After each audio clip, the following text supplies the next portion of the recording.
సింహాచలంలో వెంచేసి ఉన్న శ్రీ వరాహ లక్ష్మీ నరసింహస్వామి వారిని రాష్ట్ర విద్యా ఐటీ శాఖల మంత్రి నారా లోకేష్ గురువారం ఉదయం దర్శించుకున్నారు. ఆలయానికి చేరుకున్న లోకేష్ కు ఆలయ అధికారులు స్వాగతం పలికారు. అనంతరం లోకేష్ స్వామివారికి పూజలు నిర్వహించారు. వేద పండితులు ఆశీర్వచనం చేసి స్వామివారి తీర్థ ప్రసాదాలను అందజేశారు.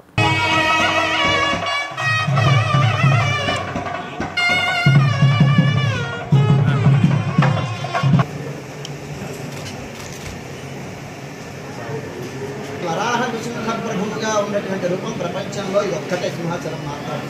2 రూపాలతో యుగళావతారమూర్తిగా అవతరించినటువంటి వరాహస్వామి జ్ఞానాన్ని ఇచ్చేది, నృసింహస్వామి ఇక్కట్లను తొలగించింది. ఈ రెండు ఒక చోట, అంటే 2 ఫలితాలను ఒక చోట మనం పొందగలిగినటువంటి క్షేత్రం సింహాచలం.